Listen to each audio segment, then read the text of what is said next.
Assalamualaikum warahmatullahi wabarakatuh. Selamat pagi teman-teman. Pagi ini kita akan membahas tentang berbakti memudahkan rezeki. Ternyata ya seperti itu, berbakti itu memudahkan rezeki. Saya teringat ya ketika beberapa waktu yang lalu, ketika saya lulus SMA gitu ya, terus saya ikut UMPTN di beberapa kampus di Indonesia, dan alhamdulillah saya diterima di sebuah kampus terbesar, di sebuah kampus tertua di Indonesia. Saya kuliah di sana, ya. Nah, jadi waktu terima pengumuman tuh pagi-pagi, saya ingat banget jam 6 waktu itu. Kita cari korannya dan ternyata nama saya muncul di sana. Jam 6 itu juga saya langsung telepon ayah saya waktu itu. Ayah saya waktu itu masih hidup, ya. Saya telepon ayah saya bilang saya lulus gitu. Pertama kali seumur hidup saya waktu itu ya, saya mendengar ayah saya menangis. Pertama kali. Karena ayah saya orangnya jenisnya ya, dia gagah sekali, dia orangnya tough sekali, dia pantang sedih ya, apalagi sampai meneteskan air mata. Tapi itulah kali pertama saya mendengar lewat telepon ya, dia menangis, dia bangga dengan saya lulus di sana, di kampus yang dia juga suka, kampus yang dia favoritkan juga.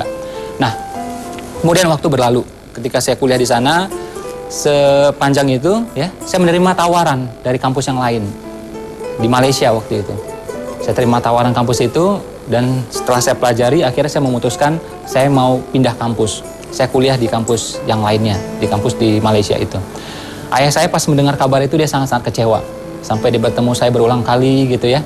Cuma ketika itu saya telah memutuskan, saya bilang saya pengen coba kampus yang ini. Karena menurut saya dari aspek ini dan jurusan yang bakal saya ambil kayaknya ini lebih baik gitu. Bukan di kampus yang jelek, tidak. Ini sangat baik, the best gitu. Cuma untuk yang jurusan saya ambil kayaknya ini lebih baik untuk saya. Nah, makanya saya pergi ke kampus itu, ayah saya sangat-sangat kecewa waktu itu. Kemudian pada tahun 99, ketika saya kuliah di Malaysia, ayah saya di Batam waktu itu. Tahun 99 saya dengar kabar ayah saya meninggal. Ya, ayah saya meninggal, saya berusaha untuk balik, tapi saya tidak sempat bertemu ya, karena saya ya waktu itu tidak punya ya. Kita tidak bisa naik pesawat, kita naik bis saja. Pas saya pulang, turun gitu, kapalnya sudah habis. Jadi naik bis, sambung lagi kapal kan. Ternyata kapalnya sudah habis karena udah terlampau malam waktu itu. Akhirnya saya tidak bertemu dengan ayah saya. Besok paginya saya baru menyeberang. Ya saya cuma ketemu dengan makamnya saja. Ya, saya yakin semua anak pasti merasakan kesedihan yang luar biasa. Kalau air mata jangan ditanya. Termasuk saya waktu itu. Ya, karena saya pikir saya belum mampu membahagiakan orang tua saya dengan optimal. Waktu itu saya pikir seperti itu. Nah, cuma setelah saya pelajari lagi ya, saya belajar lagi, kemudian saya tahu bahwa berbakti tidak cukup sampai di situ. Walaupun orang tua telah meninggal, kita tetap bisa berbakti kepada orang tua kita. Dan yang menariknya, ternyata berbakti kepada orang tua itu memudahkan rezeki. Kok bisa? Ya coba aja, nggak percaya. Coba aja. Saya teringat waktu itu, berapa tahun kemudian gitu ya, ibu saya pernah ngomong, dia ingin umroh di waktu Ramadan. Umroh Ramadan itu luar biasa mahalnya, 2 kali lipat ketimbang umroh biasa. Nah, saya waktu itu nggak punya uang, beneran nggak punya uang. Yang ada cuma utang waktu itu. Cuma ketika saya dengar ibu saya dia pengen umroh Ramadan, saya bilang apa? Iya bu, insya Allah bisa, saya bilang. Insya Allah bisa, ibu doakan aja. Saya bilang seperti itu. Subhanallah, apa yang kemudian terjadi, walaupun waktu itu saya tidak punya uang, akhirnya apa? Karena saya bilang bisa, akhirnya saya dibisakan, saya dimampukan oleh Yang Maha Kuasa. Akhirnya saya punya uangnya, ya. Dan bukan hanya untuk ibu saya, dan saya pun cukup. Untuk saya pun cukup. Akhirnya kita berangkat berdua, ibu saya dan saya, pada waktu itu. Nah, jadi di sini saya melihat sebuah pola. Bagaimana kalau kita berbakti kepada orang tua, kalau kita berani komit, kita berani mengatakan iya, itu jalannya akan kebuka. Tapi kalau kita beralasan, ya udah, alasan kita makin kuat, jalan pun ketutup semuanya. Jadi bilang, insya Allah bisa bu, insya Allah bisa pak. Nah, kita akan dibisakan, kita akan dimampukan. Ada yang mengatakan, waduh masih po saya nggak punya waktu.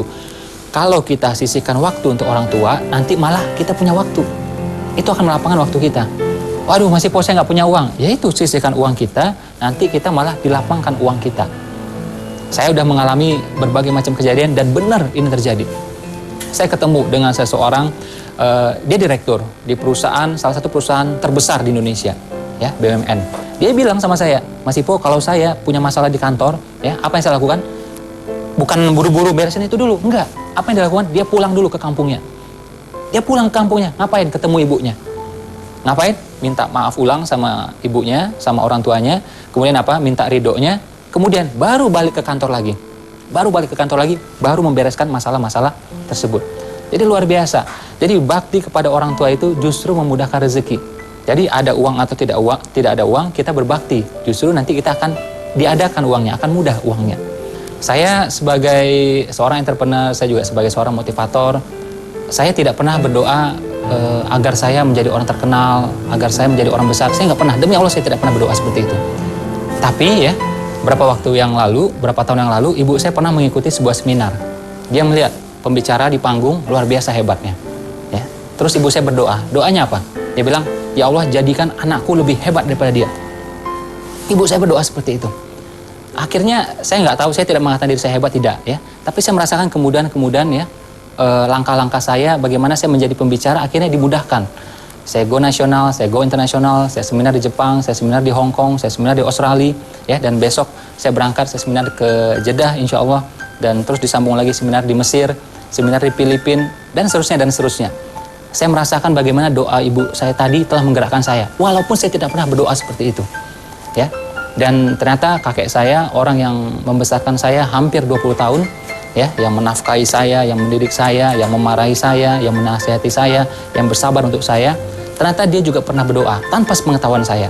Dan doa ini tidak pernah menjadi doa saya, hanya doa dia pribadi. Dia berdoa apa?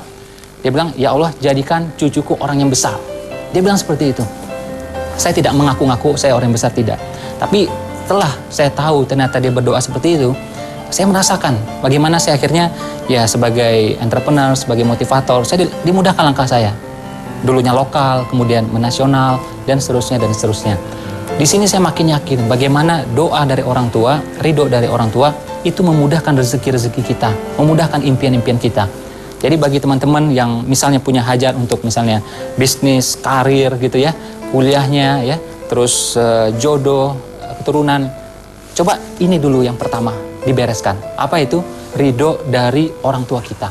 Ya, pastikan orang tua ridho dengan segala keputusan-keputusan kita. Kalau dia ridho, mudah-mudahan ini akan lapang semuanya, akan lempeng semua. Saya membahas ini demi Allah, mudah-mudahan bukan untuk bangga-banggaan. Ini semua juga dari Allah semuanya. Saya hanya pengen menunjukkan bukti konkret ya dari saya sendiri bagaimana doa dan ridho dari orang tua itu justru memudahkan. Dan walaupun orang tua kita telah meninggal, kita tetap bisa berbakti pada orang tua kita, ya. Jadi setiap kali misalnya saya berseminar atau misalnya kita melakukan satu hal kebaikan, saya minta mudah-mudahan ini jadi amal bagi saya dan amal bagi orang tua saya yang telah meninggal, ayah saya tepatnya, juga nenek saya. Karena merekalah ya, ayah saya juga nenek saya yang telah mengajarkan kebaikan itu kepada saya. Nah, jadi walaupun orang tua kita telah tiada atau masih ada, kita bisa berbakti. Dan jangan pernah berpikir bahwa berbakti itu akan mengurangi rezeki. Tidak, justru itu akan melapangkan rezeki. Malah kita lihat, anak-anak yang berbakti hidupnya bertabur rezeki. Anak-anak yang durhaka hidupnya biasanya penuh petaka. Jangan sampai kita yang seperti itu. Oke? Mungkin itu saja dari saya.